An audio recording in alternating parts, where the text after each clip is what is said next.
Til mín kominn Kári Stefánsson. Þú ert einn áhrifamesti Íslendingur samtímans. Vísindamaður sem hefur sett Ísland á heimskortið, sósíalisti sem hefur skapað gríðarleg verðmæti og þú ert maður sem aldrei hræddur við það að segja skoðun sína. Í dag ætlum við að ræða sjómennsku og samfélag, frelsi einstaklingsins og mótsagnirnar sem þú lifir með og þrífst í. Vertu hjartanlega velkomin í sjókastið, Kári Stefánsson. Takk. Og svo ég informeri hlustendur það samtal sem við áttum hérna fyrir hálfri mínútu síðan áður við settum vélarnar í gang. Þá varst að impra á því að ég ætti nú ekki að festa mig of mikið við það sem ég væri búin að undirbúa mig. Erum við ekki hjartanlega sammála það? Jú, ég held að vera skynsamlegt vegna þess að það erfitt að fá mig til að tala annað en það sem ég hef áhuga á. Akkurat. Og það breytist frá augnabliki til augnabliks. Þannig að til þess að láta úr þessu verða samtal, þá skulum við óskum einfaldlega bara láta flæðið ráða. Ég ætla að grípa þá þetta hugtak, áhugasvið þitt, Kári. Ég þekki þig bara frá mínu blauta barnsbeini sem vísindamann, sem lækni, sem mikinn hugsuð á sviði erfðafræðirannsókna. En hefur þú haft áhuga á þessu sviði alla þína ævi eða sko mér langar að setja mig svona inn í hugarheim kannski 15, 16, 17 ára Kára Stefánssona sem að kannski gerði eitthvað allt annað eða hafði áhuga á einhverju öðru? Ég hafði engan sérstakann áhuga á vísindum. Nei. Það var aldrei planið að verða vísindamaður. Ég ætlaði aldrei að verða læknir heldur. Það gerðist af hreinni tilviljun. Ég hafði áhuga á bókmenntum, ég ætlaði að verða rithöfundur og mamma Sjanni segi að núna á 76 ára gamalt þá ég náttúrulega algjör feiljur sem rithöfundur. en tilviljanir eru öllum lítjum eini guðin í alheiminum. Það ráðar öllu. Ég fekk töluvarðan áhuga á vísindum þegar ég var komin upp í menntaskóla. Það kendi mér 4 árin þar Örn Helgason, eðlisfræðingur, sem var algjörlega frábær kennari, lagði mjög mikið á sig, kennslan hjá honum var á hæsta plani. Og já, ennþá heima hjá mér skýrslur úr verklegri eðlisfræði hjá Erni Helgasinni sem ég skrifaði því ég var í 7. bekk í menntaskóla og það alveg ótrúlega hvað ég hef lagt mikið á mig við þetta. Nú ég endaði síðan í læknadeild vegna þess að einn morguninn að sumri til eftir stúdentspróf var ég og Stefán Karlsson, bekkjarfélagi minn, sem endaði sem prófessor í erfðafræði við Háskólann í Lundi. Við höfðum að öllum líkindum verið við þá iðju sem að ég hvet eftir ungt fólk til þess að stunda nóttin áður og vorum að ráfu í Hljómskálagarðinum. Þegar að Stefán sagði mér hann ætlaði að labba upp í háskóla og skrá sig í læknadeild og spurði mig hvort ég vildi ekki koma með. Og ég gerði það og ég fór með hann upp yttur og enda á því ég skráði mig í læknadeild. Þá kendur? Voru þið kendir? Nei, allir það hefði ekki verið runnið af okkur, allir við hefum ekki verið svona heldur slappir, timbraði svolítið og svo þegar skóli byrjaði hausti þá mætti ég tíma og enda á því að ég tók þessi inntökupróf sem er kallað numerus clausus próf. Ég man ekki einu sinni nákvæmlega hvenar þau voru haldin og það tóku allir þau próf mjög alvarlega en ég var svo heppinn að ég var lasin viku fyrir próf, þannig að ég hafði ekki lesið í eina viku því ég fór í prófun og þess vegna gekk mér mjög vel að ég var hvíldur. Og svo svona tók hvað við af öðru og ég enda á því að sitja all þessi 6 ár í læknadeild sem að ég held leiðilegast í tíma ævi minnar. Læknadeild var ævintýralega leiðilegur skóli. Ég var mikil áhersla lögð á próf. Menn voru allir stundum að lesa fyrir próf sem leit svona til skringileg út eftir að ég var farin til Bandaríkjanna þar sem ég var í 20 ár og fór að vinna við mjög góða læknaskóla að það var það síðasta sem mönnum raunverulega datt í hug, þar voru próf. En allt það ég endaði að fara í læknadeild og þá var skólinn sem slíkur hafi verið býsna leiðilegur. Það fannst mér mjög gaman af rótasjónum í gegnum spítalana þar sem maður fekk að umgangast sjúklinga, taka þátt í að hlúa fólki, þótti alltaf gaman. Og ég hætti raunverulega að vinna sem læknir 1996 þegar ég stoppsetti Íslensk erfðagreiningu og ég sét aldrei mikið eftir samskiptunum við sjúklinga. Já, þú hefur ekki verið neitt í klínisku starfi síðan 96 þá? Nei, það er ekki hægt að segja það. En varðandi leiðindin, ég velti fyrir mér sko, nú hefur náð svona langt á þínu sviði og þú hefur byggir á einhverjum ákveðnum grunni. Í retrospekti finnst þér ekki réttlætanlegt að hafa verið þrælað í gegnum leiðilegt þurft nám þar sem þú þurftir ábyggilega að leggja þig fram við páfagaukalærdóm og... Ég er ekki viss að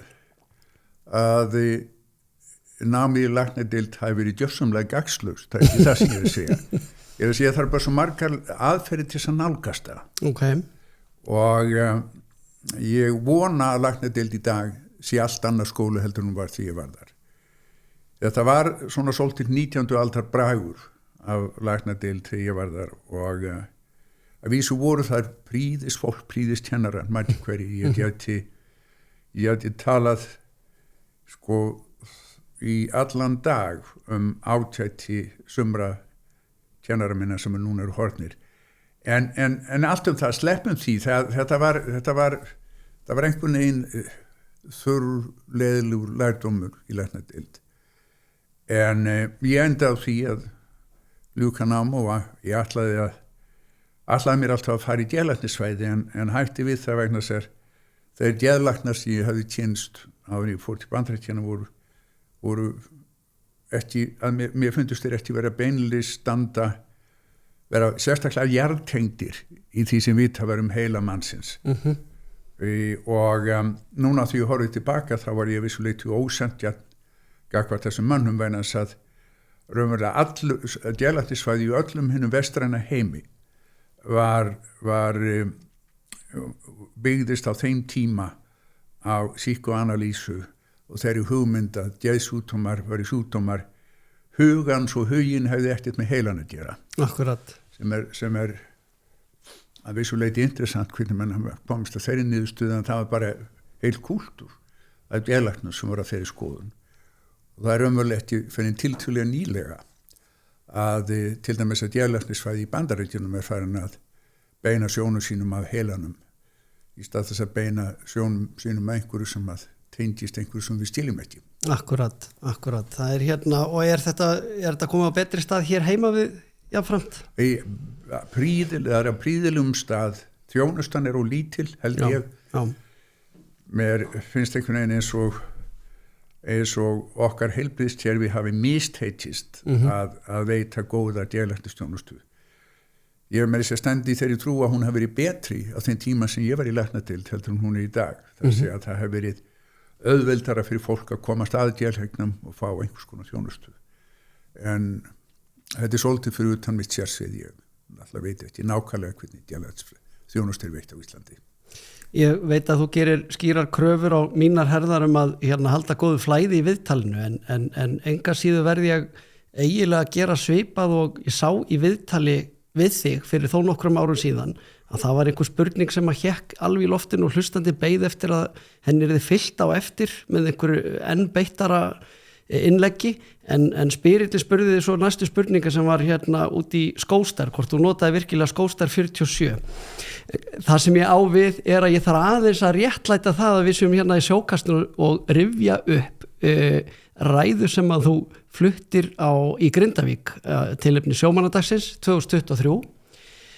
Þú fluttir mjög áhrifaríka ræðu sem að svona ég mætti segja að sökum slags lesskilnings hjá mér, ég var nú ekki viðstaddur, ég heyrði hann ekki en ég las hann yfir og ég hef eitthvað misskilið hana vegna þess að ég var leið svolítið móðgaður fyrir hönd sjómanna og svaraði með einhverjum pistli í aðsendri grein á Vísi ef ég mann rétt og fyrir svona skilningstregan ungan mann sem mig þá voru mín fyrstu viðbröð að fara í vörg hvort því að vera að kalla sjómenn bleiður og aumingja fyrir að rísa ekki upp gegn vinnuveitendur sínum. En þegar ég les ræðuna yfir í dag, þá sé ég að þú varst kannski miklu frekar að hvetja sjómenn til dáða til að bæta ímynd sjómannastéttar og sjávarútvegs í heild sinni og kannski frekar að gefa í skyn að greini liði fyrir skort á gagnsæi.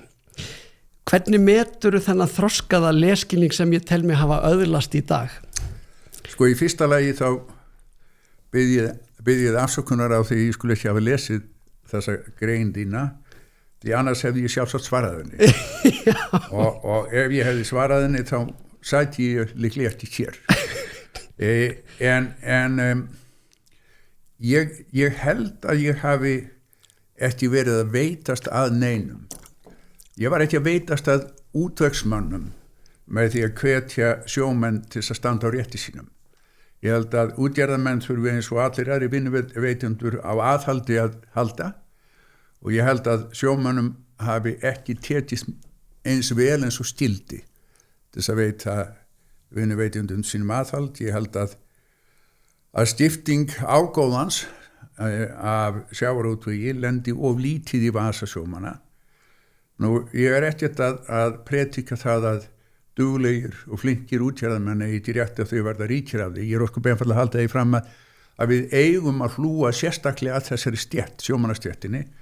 Þetta stéttin sem að framfleytti okkur í áratugi. Þetta stéttin sem að gerði það verkum að við gátum lifað af. Og mér finnst einhvern veginn eins og það væri réttlæti sem fælist í því að þeir bæru meir úr bítum heldur en þeir gera í dag. Í þessari ræðuminni var ég ekki að gagnrýna kvótakerfið.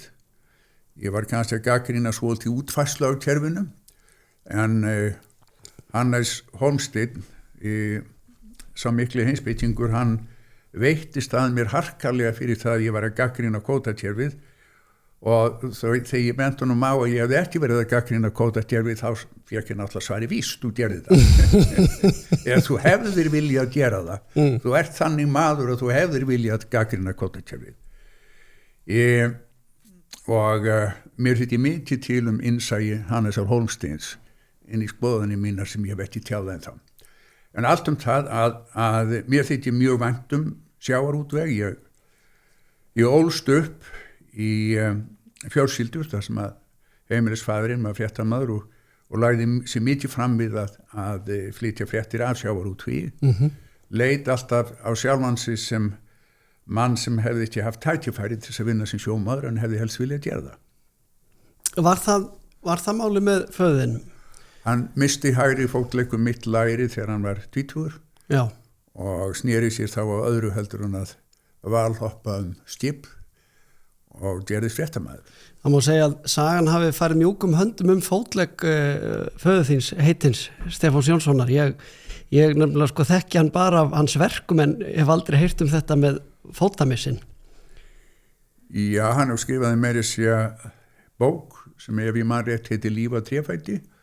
Þannig að ef hefur lesið bækurnar þá hefur athygliðin ekki verið sérstaklega góð. Við höfum rekið okkur á það áður að leskilningu minn þarf á einhverju hjálpa að halda.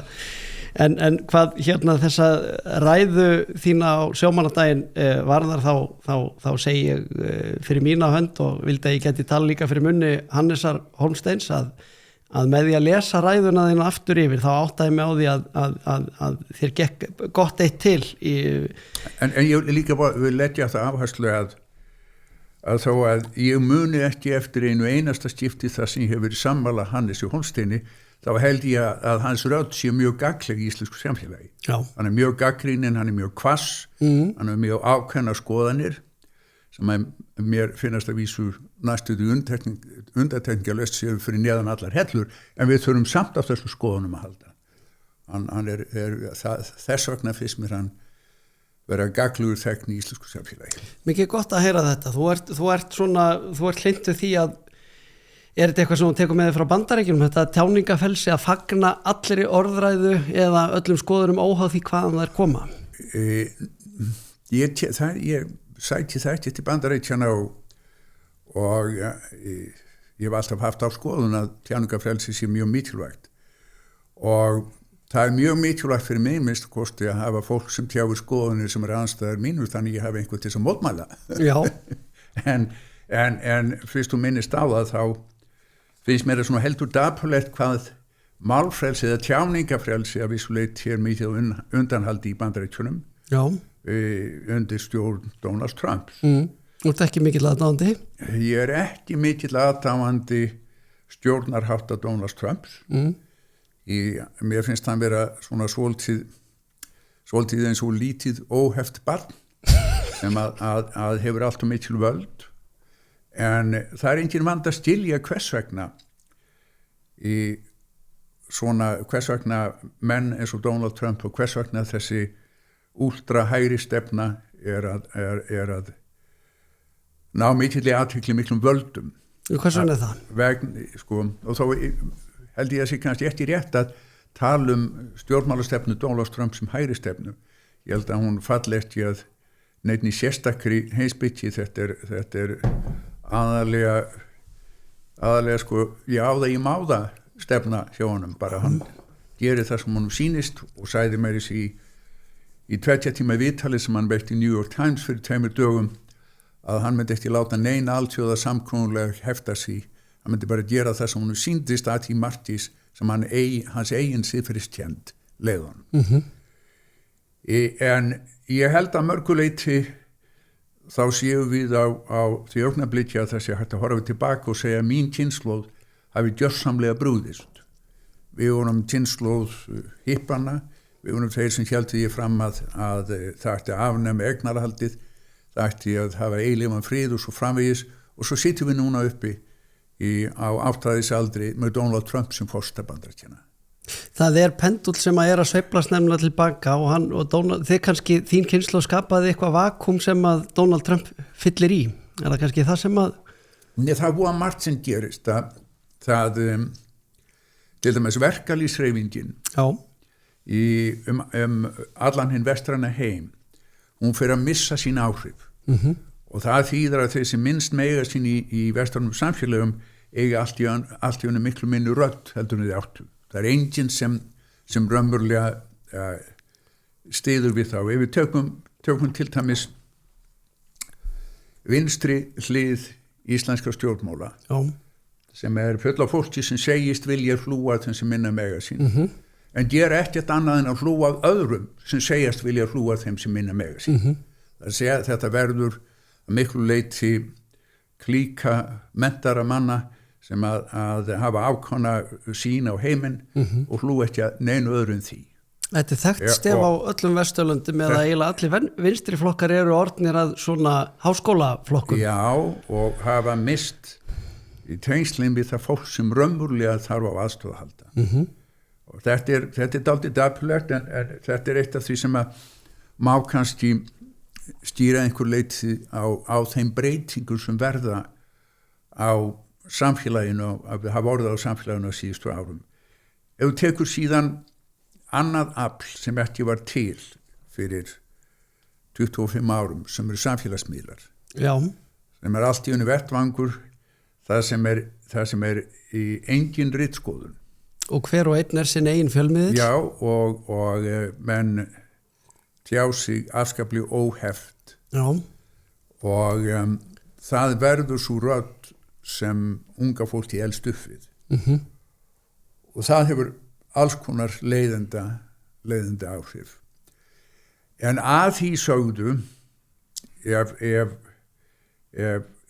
Donald Trump kemur eftir stað kjarnorkustríði, hættan núna svo þú ert með Bandaríkin sem að á síðasta ári eittu það bil $1 trilljón í að byggja upp sinn herafla. Já. Og samanlögð upp að þess að restan af heiminum lagði í að byggja upp herafla innan við helmingur af því, þá ertu komin með land sem að getur gert það sem því sýnist ef það notar sitt hervald á óheftan hátt. Og það má vera að það skemmi ansi mikið út á sér. Og það er engin nýlunda samt. Það hefur alltaf verið þar síðustu áratugi að það er himinn og haf milli þess sem að Bandaríkjamenn verja í hernað, eins og segir $1 trilljón, næstur og eftir Kínverja með fjórðung af því eða hér bil, og svo tröppugangurinn niður. Já, en sko, málið það að þangað til Trump kom, þá var Bandaríkjunum stjórnað mjög mikið og óskrifuðum reglum sem að hann hefur hent öllum fyrir borð. Þannig að Bandaríkin undir Trump eru allt annað en Bandaríkin voru af áður en Trump komst til valda. Og hann, minnst þú hvort eins og hann tjáir sig, þá virðist svo hægt að vera fyrir hendi, hann farið að haga sér eins og afgangur minnst þú hvort eins vestræna heim sem bara leigulíðar Bandaríkjana. Við viljum vona að það gerist ekki. Sko, þú ert mér eldri maður og þroskaðri og jafnframt taugafróður. Mér langar aðeins að spyrja þig út í þennan punkt sem komst inn á áðan. Á síðustu 2 áratugum hefur orðið mikil samfélagsleg breyting út af tilkomu samfélagsmiðla. Og ég heyrði einhvern nefna það í mín eyru að þetta með þessa tjáningu, óvarlegu tjáningu fólks á internetinu væri vegna þess að hlita að vera sko einhver filter milli heilans og fram í tungu, en það væri engin filter frá heilanum og fram í fingurgóma á lyklaborðið. Já, þetta er ein önnur aðferð við að segja þegar þú tjáir þig munnlega þá er einhver sem er nægilega nálægt til þess að heyri þér. Akkurat. En þegar þú situr inn í sko heima hjá þér við lyklaborð, síla kvölds, síla nætur, meira og minna drukkin, þá náttúrulega er ekki mikil höft. Nei, það er engin viðbrögð, engin instant viðbrögð. Nei. Hvernig finnst þér að, ég nefndi þetta með að vera mér eldir, þú er búin að sjá samfélagsbreytinguna sem fullorðumar, ég eiginlega næstu því elst upp við samfélagsmiðla, ég er orðin úlingur þegar MySpace og allt þetta byrjar. Hvernig finnst þér þetta hafa farið, hvaða höndum finnst þér þetta hafa farið samfélagið, þessi breyting? Sko, ég held að þetta sé bara fyrst og fremst óholt fyrir börn og úlinga að eyða miklum tími í þetta, að nota þetta sem uppsprettu af þekkingu, sem uppsprettu af upplýsingum og svo framvegis. Af og til verða samfélagsmiðlarnir mjög hvassir og erfiður og veitast að fólki, leggur fólki í einelti sem er ekki gott. En ég held að þetta sé ekki að neitt haft að skemma samfélagið í augnablikkinu þannig að við getum ekki átt góða daga. Nei. Og lífið samanstendur á góðum og vondu dögum og ef maður getur haldið áfram með og góða daga þá er þetta bara fínt. Já. Nú er einmitt, sko, þú ert þjóðþekktur og ekkert alltaf óumdeildur. Hefur þú gert þér að leika að fletta í gegnum athugasemdir sem að varða þig og þína persónu? Ég hef reynt að forðast það. Já. Ég hef aldrei hlustað til dæmis á viðtal við sjálfan mig. Nei. Ég bara gerði það ekki og þannig að ég hef ekki sko ég hef svo sannarlega að mér stílist ekki fari varhlut af svona árásum ég hef verið ásakaður að gera alls konar hluti sem ég hef ekki komið nálægt og en það hefur ekki trublað mig sérstaklega. Nei. Mér finnst alveg sjálfsagt og sko eðlilegt að fólki sé mein illa með mig og það er bara í fínu lagi. Þannig að svo fremi sín þarf ekki umgangast það. Akkurat, og þetta hefur ekki svona fælti frá því að tjáði opinberlega. Svona ef við færum... Það sem ég sé ekki, það sem ég heyri ekki, það hefur mjög lítil áhrif á mig. Akkurat, það er kannski það er kannski kjarnin í þessu að þú tryggir það bara, þú verður ekkert var við viðbröðin eða skoðanir út í bæ. Það hjálpar. Það hjálpar. Mér langar einmitt til þess að halda þess áfram með þetta. Þú ert óhrættur við að stinga á kýli. Þú hefur tjáð þig, þú hefur verið eins og ég segi sko í mínum uppvexti verið svona samfélagsrýnir og oft leita til þín í málum, hvort sem það var í gegnum COVID eða í eitthvað sem tengist læknisfræði eða heilbrigðismálum á einn eða annan hátt og líka bara í eins og sjávarútvegi eða hverju sem er. og þú ert alltaf því að mætti segja þú sér bara óhrættu við að vera óþægilegur í ummælum eða þannig og ég velti fyrir mig hvenær þetta byrjaði, hefur alltaf verið svona tilbúin að tjá þig, varstu sem ungur maður, varstu í menntaskóla, fórst í pontu og lest menn heyra það eða hvað? Ég tók töluverðan þátt í pólitískri umræðu því ég var í menntaskóla. Ég var svona í mínum árgangum það hefur líklega verið svona hvassasti talsmaður vinstrimanna í pólitík og ég veit ekki þetta sko, ég rekna fastlega með því að ég sé einhver staðar á einhverju rónu, það að segja að ég bý í mínum kassa og ég alveg reiðbúins að láta fólk vita hvernig mér líst á heiminn þar sem ég sýti í þessum kassu og horfi yfir hann og hef sjálfsagt oft af tíðum ekki verið nægilega tillitssamur við þá sem að ég hef verið að gagnrýna og það má gera allt á mismunandi máta meðal annars að gagnrýna fólk og gera það af meiri kærleik heldur en ég hef gert en svona bara þetta ég hef á köflum átt erfitt með að finna kærleikann til manna sem ég að gagnrýna og skammast mér fyrir það auðvitað. Já, en þú hefur sem sagt alla tíði að allan að frá því varst svona í menntaskóla hefur alltaf látið í þér heyra og hérna... Já, ég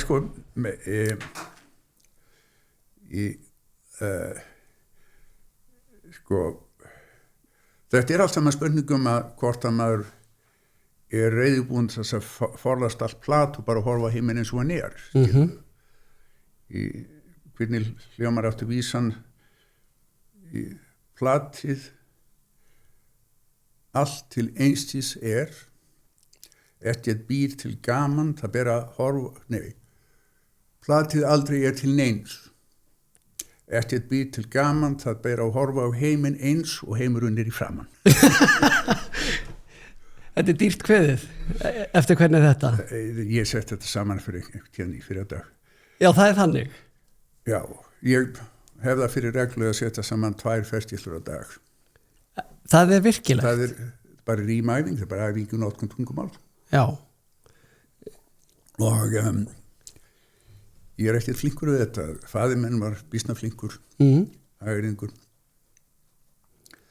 En ég svona rétt miðlungs.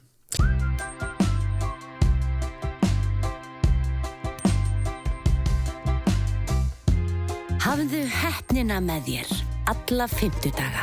Happdrætti DAS. Ég hef lesið mér einhvern tíma til það að sko performance fólks í greindavísitöluprófum þú getur ekki haft neina áhrif á þínar niðurstöður milli 2 prófa yfir tíma nema með því að tileinka þér með því að læra á nýtt hljóðfæri eða þá að læra nýtt tungumál eða glíma kannski á dýpri hátt við þitt eigið. Er þetta partur af því sem að sko, heldur þér gangandi? Þarna þú að náttúrulega að reykja sjálfum þér vegna að þú spilar á fiðlu. Já, ég lærði einu svona á fiðlu það breyti því ekki, sko, ég þarf ekki að læra á hann í dag ég er ekki að vaksa með því að bara fara að spila sömu lögin sem ég kann. Nei, ég sko greindapróf eru bara eins og öll önnur próf. Já. Að það fólk sem mjög flinkt að taka próf og það skora mjög hátt á greindaprófum. Já. Og þarf ekki að hafa neitt raunverulega með greind að gera.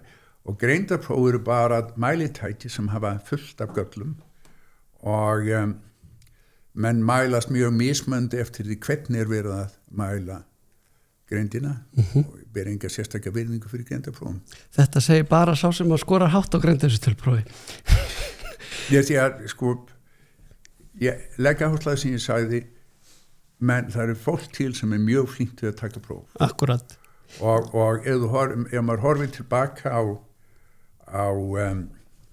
svona sinn skólaferil þá alveg ævinturlega mikið af fólki sem voru feitilega góði nemendur í skóla sem hafa haft erfitt með að fóta sig í lífinu. Akkurat. varandi tjáninguna svo við dýfkum aðeins meira á henni af því að vorum að tala um að hefur alltaf verið óhrættu við að tjá þig og þú tjáðu þína skoðun og reynir að gera það virðingu og vinsend en þú hefur samt látið ýmislegt flakka sem að sko hefði þess vegna geta sko kanselerað öðrum eða þannig þar sem þú hefur sagt ýmislegt sem umdeilt og við hlustum alltaf á Kára Stefánsson og gefum honum afslátt fyrir að segja alls konar beitt orð sem við kannski veitum ekki öðrum. Ég hef ekki orðið varfið að ég fái neinn einasta afslátt. Sko ég ef ég tjáði mig hvast þá fæ ég venjulega svör. Já. Og ég fegin því, þannig á það að vera. Og ég passa mig á því að vera ekki eins og hríðskotabissa, þess að ég ekki að tjá mig mjög oft samfélagsmál og ég gera það af og til. Já, þú velur þér það sem þú tjáðum. Ég var einmitt að hugsa það líka að sko, við hlustum þegar þú talar og það hlýtur að kalla fram einhverja svona ábyrgðartilfinningu hjá þér.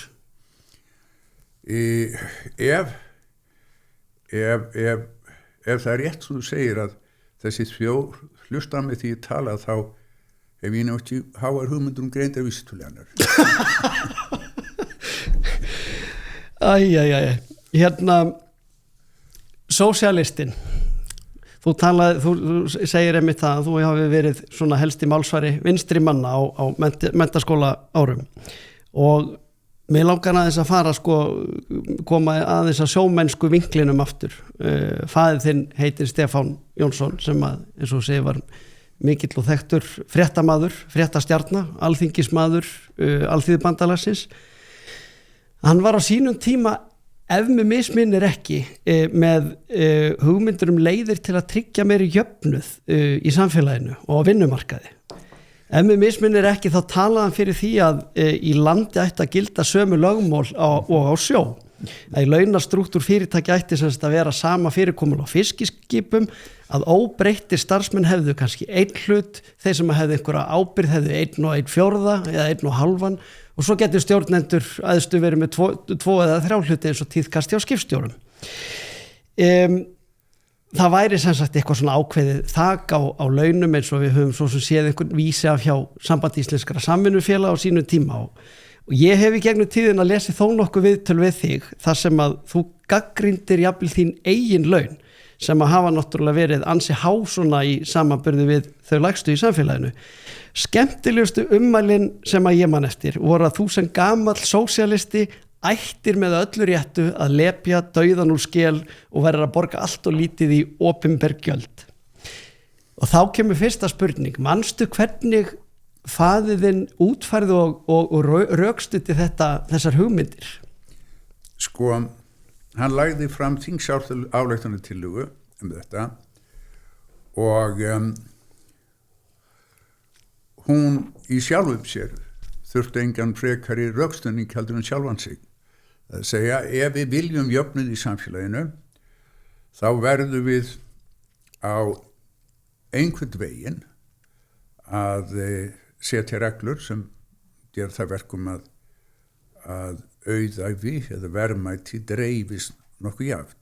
Þetta mjög flókið, sérstaklega þegar að við erum orðin hlut af alþjóðasamfélagi. Það að segja að á þeim tíma sem faðir minn leggur fram þessar þingsályktunartillögu þá erum við tiltölulega lokað lítið samfélag. Mm-hmm. Nú erum við í linnulausum samskiptum við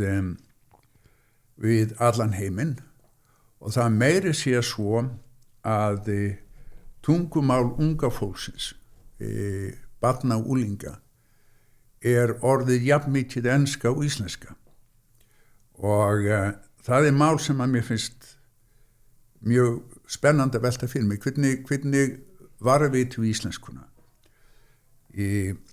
Gerum við það með því að refsa eða hvetja börn til að nota ekki ensku í samskiptum í gegnum íþerinn, þar sem að alþjóðatungumálið enska. Þú manst ekki eftir því en fyrir nokkrum áratugum voru menn mikið að tala að taka upp Esperanto sem alþjóðlegt tungumál. Akkurat. Þannig að fólk allan heim geti tjáð sig hvort við annað. Þannig að alls konar árekstra milli menninga, milli landa sem eiga sér stað vegna þess að menn stílir hver annan að þeir minnkuðu. Og nú enskan orðið þetta tungumál. Hún lingua franca í okkar heimi. Já, hún það. Okkar hluta heimsins. Já, ekki víða heim. Það eru fáir staðir þar sem að enska ekki gjaldgjarnt tungumál. Hvernig eigum við þá að eigum við krefjast þess að íslenskan sé það tungumál sem mann nota í öllum samskiptum í íslensku samfélagi?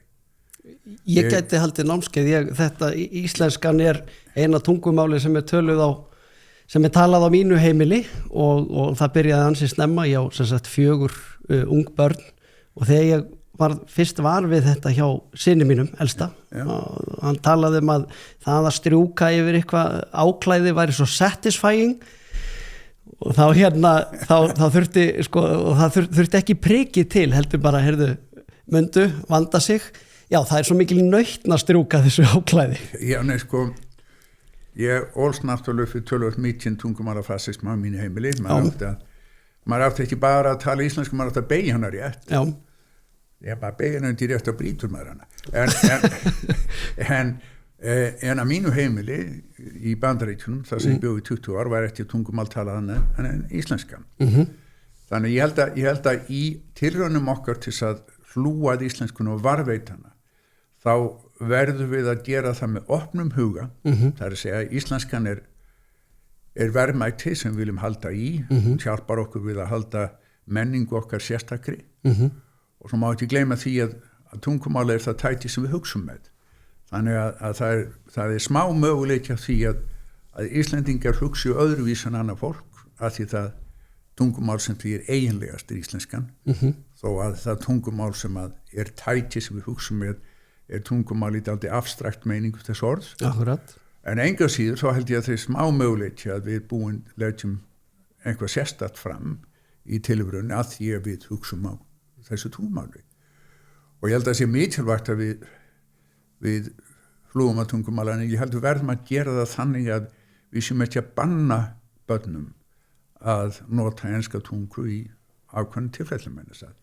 Þetta það tungumál sem þau koma til með að tjá sig við fólk annars staðar frá og við verðum að rekna með því að þau geti verið jafnfætis í þannig tjáningu. En svo við rifjum Donald Trump upp þá hann einmitt þekktur fyrir að stunda svokallað weaving, það að fara svolítið vel út fyrir efnið og þú búin að ná að vefa mér út úr spurningunni sem sneri að hugmyndu föðins hlutaskiptakerfi. Já, það þarf bara ekki að ræða það frekar. Nei, þetta bara punktur, þetta en við erum komin á þann stað sem þetta alþjóðakerfi býður einhvern veginn ekki upp á. Það mjög erfitt, það að segja þegar að menn geta flutt verðmæti sem þeir eiga úr einu landi í annað, takt eftir því að við lesum það í síðustu viku að Samherji keypti 49% í norsku fyrirtæki sem býr til lýsi. Akkurat. Þannig að allt í hennu stærsta útgerða fyrirtæki landsins komið í þá aðstöð að það þjóna þeirra hagsmunum að fara með hráefni sem veitt við Ísland til Noregs til þess að búið til lýsi. Akkurat. Ég ekki að gagnrýna Samherji. Samherji stórt og mikið fyrirtæki, ekki að miklum dugnaði og hugviti, en það þarf að veita því fyrirtæki eins og allum öðrum einhvers konar aðhald. Já. Það verður að ganga úr skuggum að fyrst við veitum þeim heimild til þess að veiða dýfulegt magn við strendur Íslands og þá verður þið farið með það hráefnis á þann hátt að það þjóni hagsmunum þessa samfélag sem best eða mest. Nú má vel vera að stjórnendur Samherja segi það þjónar hagsmunum Íslands best að gera þetta í Noregi. Já, og þá mjög líklegt að ég myndi segja og væri þá ekki að einbeita mig sérstaklega að því að viðhalda íslenskunni, ég myndi segja við að you guys are full of shit. En sósíalíski vinkillinn, nú ertu náttúrulega búin að vera stór atvinnurekandi óslitið meira og minna síðan 96 eða ekki, síðan við stofnun íslenskrar erfðagreiningar, Decode. Hefur þetta einhvern tíma valdið einhverju togstreitu svona í þínu hjarta eða hugarþeli að vera svona með efri eða efsta lagi samfélagsins og vera sem sagt, þú er búin að koma ár þinni vel fyrir borð en það slægir í þér þetta sósíalíska hjarta. Ég spáði hvort það sé eitthvað svona, eitthvað oxymoron, eitthvað mótsögn sem að þú þarft að lifa með. Sko, mér sýnist eins og það sé verið að sko taka upp þetta viðtal í mynd sem gerir það verkum að nú kem ég ekki til með að standa upp og róta þig. Guð sé lof fyrir myndavélarnar. Já, nei, auðvitað, sko þetta er svo flókið, þetta er auðvitað hefur þetta valdið togstreitu hjá mér og valdið með svolum erfileikum, sko. Þegar ég hugsa sósíalískt samfélag, þá eru ákveðna lágmarkskröfur sem mér finnst að samfélagið verða að uppfylla. Mér finnst að allir eigi að hafa greiðan aðgang að menntun, sama aðgang að menntun. Það má ekki vera fjárhagslegur þröskuldur fyrir því að ungt fólk geti sótt í menntun. Besta leiðin til þess að nýta skólakerfið til þess að búa til jöfnuð er að fjárfesta mjög vel í grunnskólunum, en þess að þar er hægt að jafna leikinn þegar kemur að börnum sem koma frá erfiðum fjölskyldum. Akkurat. Og erfiðar fjölskyldur er ekki bara fjölskyldur það sem er lítið fé, heldur bara það sem er lítið, það sem að foreldrar sinna börnum lítið og sinnuleysi er eitt algengasta form af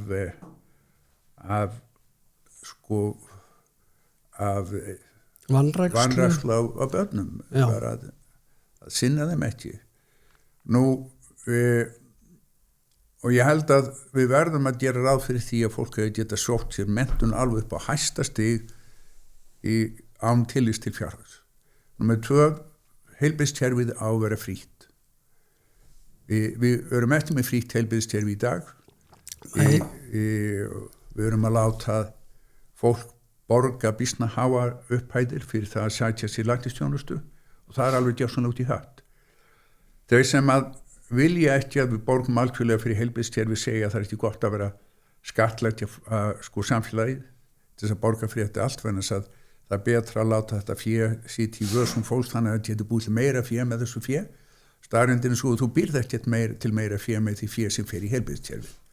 Og það var að segja að skattlagninga fólki á þínum aldri fyrir heilbrigðisþjónustu er umverulega bara fyrirfram greiðsla fyrir þá þjónustu sem þú fær síðar. Ég held að það sé að það er alveg ófært að verða varfið það með fer út í apótek að það stendur fólk og er að tala við afgreiðslufólk og reyna að fígur út hvað af lyfjunum það geti tekið út í dag. Já, það hefur ekki ráð á öllum. Já, það hefur ekki ráð á öllum, þetta er alveg gjörsamlega út í hött. Það verður líka að búa til aðferð til þess að ungt fólk geti keypt sér sitt fyrsta húsnæði. Og ef við höfum allt þetta, við höfum gott skólakerfi, þar sem að grunnskólarnir hafa bolmagn til þess að sinna börnum sem er verið að vanrækja. Ef við höfum gott heilbrigðiskerfi sem er frítt, og ef ungt fólk hefur tækifæri til þess að kaupa sér sína fyrstu íbúð, þá erum við komin á góðan stað. En við erum ekki á þessum stað í dag.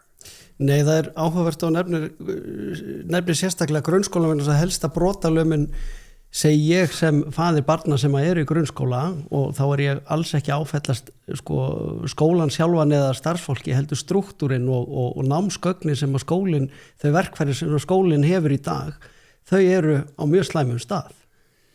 Sko, já, ég held að mikilvægasta verkfæri í skólans sé góður kennari. Já. Kennari sem sem er barmafullur af samhygð, sem að raunverulega fjárfestir í börnunum, það er að segja, leggur mikið af mörkum til að lúga þeim og svo framvegis. Og til þess að við getum gengið þessi vísu að við séum með góða kennara, þá þurfum við að greiða kennarunum hærri laun og svo framvegis. Það er ekkert, sko, ef þú vanrætti barn á þessum grunnskóla aldrei, þá sem samfélag borgar mikinn prís fyrir það síðar. Akkurat. Þannig ég held að það sé hægt að, sko, það er miklu mikilvægara að fjárfesta í grunnskólunum heldur en að auka fjárfesting í háskólunum. Þó ég sé ekki að segja að það sé ekki gott að fjárfesta í háskólunum, það er bara, þú fær svo miklu meira fyrir þitt fé. Já, þetta eru fjárfestir í grunnskólunum. Þetta eru undirstöðunar og ég er mjög þakkláttur fyrir þetta svar frekar heldur en róthöggið. Mér langar að þess að þvælaður út í eitt atriði sem að gæti æsti líka. Þetta er eitthvað sem er mér hugleikið en engar áhyggjur, við erum mikli skoðanabræður, gef ég mér þar. Sko, ég hef sjálfur farið í gegnum þetta pólitíska þroskaferli sem að ég tel að sé heilbrigt. Ég las rauða kverið á menntaskóla árum og fór í skiptinám til Rússlands. Svo seinna mér heitlaðist ég af einstaklingsfrelsi og gerðist öfgafrjálshyggjumaður, svona las yfir mig á Ayn Rand og Milton Friedman, svona rétt og og eftir tvítugt. Svo náði ég loksins sönsum og gerðist útþyntur skandinavískur miðjumaður eftir þrítugt og það sem að ég hef tekið eftir á síðustu árum eða áratugum er að þegar nýr eða ungur maður eða kona tekur sæti á þingi fyrir hægri flokk og þá er nú iðulega Sjálfstæðisflokkin, þá virðist svo vera sem að ekkert baráttumál sé til annað í heiminum, annað en það að koma brennivíni inn í dagvöruverslanir.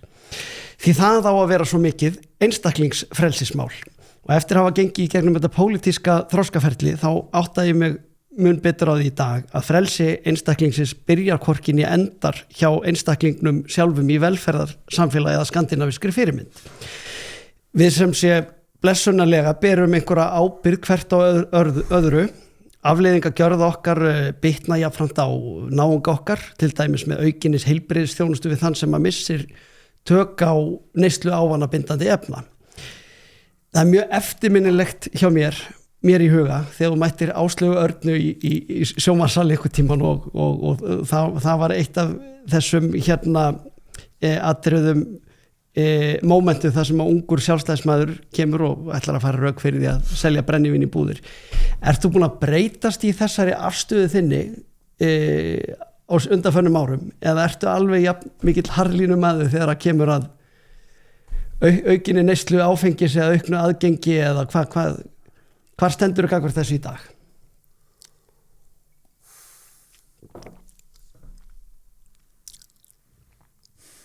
Sko með því væntum Áslaugu Örnu, hún er skýr, dugleg kona. Heldur betur. Og fær enginn mitt til að segja neitt annað. En þessi hugmynd að þú bætir samfélagi með því að auka aðgengi að áfengi er alveg fáránleg. Það er búið að sýna fram að það ljóslega að það er nokkuð línulegt samband milli aðgengis að alkohóli og neyslu.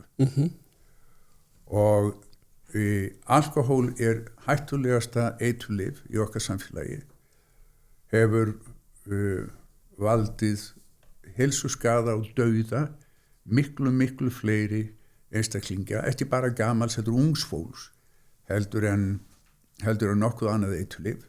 Mjög stór hundraðslut hjá banvænum slysum sem eiga sér stað á Íslandi, eiga sér stað vegna þess að það er einhver undir áhrifum áfengis. Og mín afstæði í þessu hefur ekki breyst hætisvót. Síðan ég var í þessum deilum með Áslaugu Örnu í sjónvarpi hef ég mist nána ættingja úr alkohóli og í sjálfum sér hefur þetta breytt afstöðum henni og ekkert endilega gert mig staðfastari í henni, heldur ósköp einfaldlega ég eins og allir aðrir í þessu samfélagi við eigum sárt að binda út af áfengisneyslu fólk sem er tiltölulega nálægt okkur. Og þetta er gjörsamlega út í hött að halda að það sé eðlilegt að við séum með netsölu af áfengi, við séum með að dreifa áfengi eins kröftulega eins og hægt er.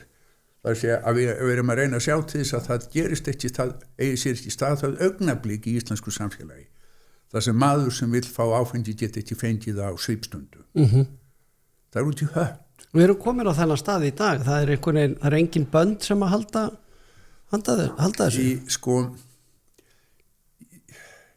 þetta er líka satt að það er ekki það ekki til fyrirmyndar að stjarða frelsi einstaklingsins og það er líka hægt að segja með nokkur samfæringarkrafti að við eigum bara að leyfa fólki að grafa sín eigin gröf. Staðreyndin svo að þessi gröf ekki bara þeirra eigin. Þessi neysla hefur áhrif á að áhendisneysla eða fíknisjúkdómar eru fjölskyldusjúkdómar, þeir bitna ekki bara á einstaklingum heldur öllum þeim sem í fjölskyldunni. Það sem meira þegar að það fer virkilega að flæða undan fíklinum, þá fer hann að lenda á herðum samfélagsins á alls konar máta. Þannig að ég held að það stýri yngri gæfu að auka dreifingu áfengi í íslensku samfélagi og ég skil ekki hvernig svona stýr fallega hugsandi mannesti eins og Áslaugur Arnar getur komið upp með þessa hugmynd. Þetta einhver svona kyndil sem allir virðast þurfa að bera þegar þeir að stíga sín fyrstu skref í pólitík.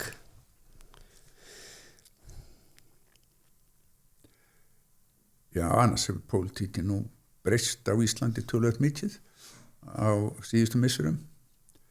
Þannig að það má vel vera þetta sé breytast. Hefur aldrei haft ambisjónir eða löngun til þess að hafa áhrif á samfélagið í gegnum stjórnmál? Nei, bara þvert nei.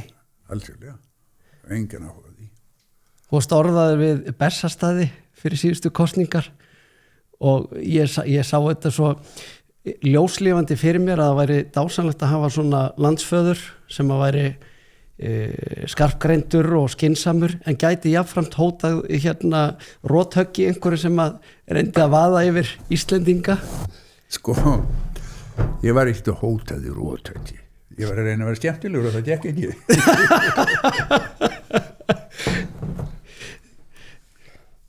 Já, það hefur aldrei kitlað að taka þátt í pólitísku starfi. Nei.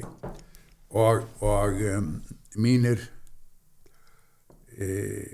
brestir eru slíkir að ég ætlast ekki til þess að nokkur tíman einhver fara að kjósa mig til opinbers embætti að mér. En þú ert nú væntanlega þér andum þetta samfélag sem þú lifir í. Já. Og nú ertu sestur í helgan stein eða hvað, þú ert hættur allavega hjá sem forstjóri. Sko ég bjó til Íslenska erfðagreiningu, hún bjó mig ekki til. Akkurat. Svo þá ég hætti að vinna hjá Íslenska erfðagreiningu ég síður en svo hættur að vinna. Og með puttan í alls konar hlutum sem eru konið mismöndi langt af veg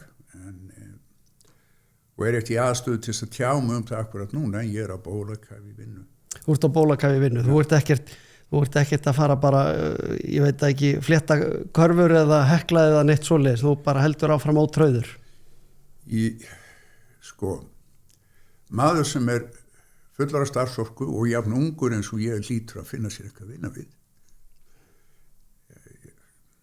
Hvað er það ekki að mér að bara að elda litlar kúlur og í hólur eða að byrja að hekla aftur, ég ekki til það. Nei, þannig að þú heldur áfram á sömu braut, heldur áfram að gera samfélaginu og heiminum gagn í þínum rannsóknum og náttúrulega hendur í 2 ferskeytlur á dag. Já, það er líkamsæfing. Já. Eins og heilinni hluta líkamannum. Þannig að þetta er bara aðferð til að viðhalda heilanum. Svo viðheldur skrokknum líka, ertu ennþá duglegur í ræktinni? Ég fer í ræktina svona 6 stjórnum í viku. Já. Og síðan ég tekin upp á því núna að því að þó ég sé að vinna fullt þá ég með þá mér fullt vald stjórn á mínu vinnutíma og ég farin að róa svolítið líka. Ég með róðramesturinn heima sem ég mjög gott að róa í svona hálftíma. Ég kannski næja sjanghæðið í róðrateimi fyrir næsta sjómannadag. Það vantar alltaf þáttakendur. Nú, erst þú að róa á sjómannadegi? Nei, ég reyndar ekki. Það í Hafnarfirðinum, það er keppt í kappróðri. Ég kannski fæ að Hafnfirðingar og satan aumingjar, það get ekki trúið. En þetta alltaf aðkomi fólk sem að leggst á áranar. Já. Móður mín ólst upp í Hafnarfirði, þannig að ég væntum Hafnarfirði. Ég skil. En þú maður nýður ekki nýður aðra höfð þá sem maður þykir væntum. Nei, en þetta akkurat sko, ef við setjum rækt, ef við tölum ræktina og það að láta svona orð falla og róthöggið og allt þetta, það eru náttúrulega ótal skemmtilega sögur að því það sem að hafa orðið einhverju svona microaggressions eða litlir árekstrar, það sem að þú býðst til þess að taka menn í bóndabeygju eða eitthvað svoleiðis, eða að nota eitthvað líkamsrækta tæki sem að þú varst sjálfur að nota.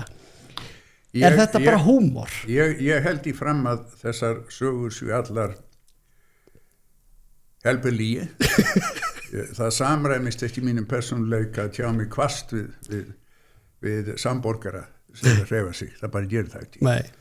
En sko ég held að sérstaklega þegar fólk komið yfir miðjan aldur þá sé geysilega mikilvægt að hreyfa sig. Já. Og í mínu tilfelli þá þjónar þetta sko tilgangi geðlifs. Ég verð þunglindur ef ég fer ekki úr hreyfi mig. Mér finnst ég hugsa skýrar þegar ég hreyfi mig reglulega og þegar menn að velta fyrir sér sko hvaða áhrif hefur þetta á heilsu, þá miklu mikilvægara held ég að hugsa til þessa sem aðferð til að sjá til þess að meðan þú lifir. Já. Þá hafur þú tiltölulega sko þá sé gæði þessa líf sem þú lifir tiltölulega gott, frekar heldur en þetta lengi líf. Ég held að það sé feikilega mikilvægt og mér finnst skringilegt að það skulle ekki vera búið að vefa svona hreyfingu eða líkamsrækt inn í heilbrigðiskerfi vestrænna ríkja. En þess að það svo ljóst að það ekkert sem mann geta gert sem minnkar líkur á slæmum sjúkdómum heldur en hreyfing. Gott og gaman að heyra þetta beint frá þér. Ég heyrði mitt fyrir ekki svo löngu síðan, það var einhver sem að sagði mér að stærsta heilbrigðisstofnun landsins var í world class með 45.000 áskrifendur. Svo kannski áhöldum það hversu margir nota áskortin sín? Já, alvísu er skráning gesta hjá world class þannig að það er hægt að ákvarða hversu mikið þú notar þetta. Já. Þannig að það er ekki bara hægt að telja fjölda einstaklinga, það er líka hægt að telja fjölda þeirra skipta sem þessir einstaklingar koma inn í og hreyfa sig. Já. Nei, það er ekki spurning um það að hreyfing skiptir miklu máli og eins og þú sagði world class stærsta af þessum fyrirtækjum sem að selja aðgang að tækjum til að æfa og þetta er mitt annað heimili, ég fer þarna eins og ég segi nokkuð veginn einu svona dag. Já, í þá ögurhvarfi. Já. Já, ég þarf að mæta þangað einhvern tímann. Það er töluvert stór 100% þeirra sem þangað koma eru Íslandingar af erlendum uppruna. Já. Mikið af pólskum æfingafélögum sem ég þykir mjög vænt um. Já. Menn sem að leggja mikið af mörkum til Íslands samfélags. Ég þekki, það er konulegt stef, ég þekki það hérna á Laugum, ég þarf bara einhvern tímann að koma í ögurhvarfi til þín og svona njósnum það hvað þú tekur í bekk ennþá svona, þú ert vel á þig komin.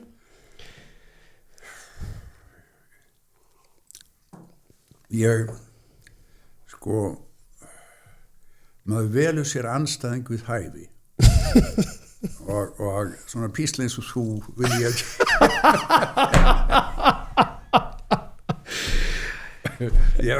ég finnst afsökunar þetta er hluta af leiknum. Þetta er hluta af leiknum. Ég er farin að átta mig miklu betur á þig, Kári.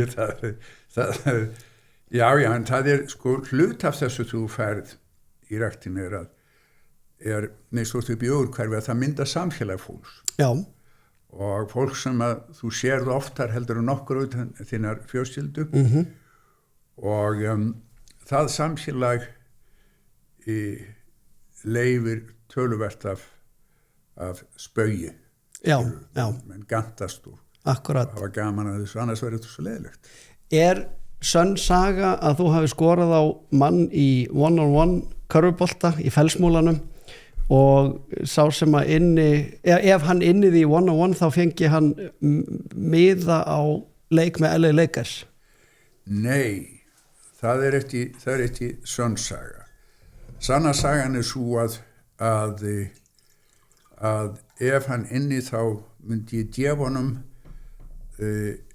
boðsferð sem hafði verið gefin á All-Star leikinn sem var þá í Denver. Ok.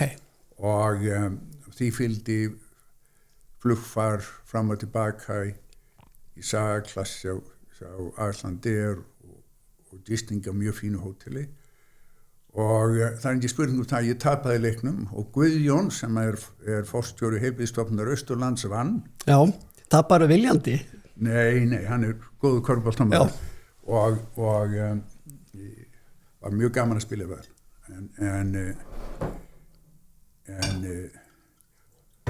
en hann fekk fína ferð og minnist á það í hversins ég rekst á hann, góður maður. Þetta er eina af þeim sögum sem sögð til að undirstrykka hérna að þú sést maður orðaðina. Ég hef allan að heyrt þessa sögur í nokkrum útgáfum. Ég hef heyrt þessa sögur í mjög mörgum útgáfum.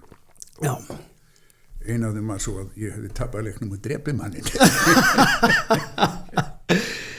Heyrðu, en svona að lokum, Kári, hvað er það sem að þú vilt að verði þín arfleið? Svona, hvað myndir þú vilja að þú skiljir eftir þig á þessari jörð? Ég ekkert upptekinn af arfleið minn, ég upptekinn af deginum í dag. Ég reyna að vakna til hvers einasta dags tiltölulega bjartsýn og reyna að fá út úr deginum með smiti eins og ég get. Ég held að það sé alveg afskaplega dapurlegt ástand að vera fókusuraður á arfleiðina. Það sem að eftir þú ert farin. Ég hef engan áhuga partí sem á sér stað eftir ég farin. Ég vil að partí sem ég í meðan ég held að það sé skemmtilegt. Ég skil. Þú ert ekki upptekinn af því að þín verði minnst fyrir eitthvað ákveðið eða... Ég hef engin áhuga því, skiptir mig ekki máli. Það er partí sem við erum í núna. Já. Það skiptir máli. Já. Dásanlegt. Kári, þakka kærlega fyrir að koma í þetta spjall. Leyfa mér að kynnast þér betur og takk fyrir að handróta mig ekki.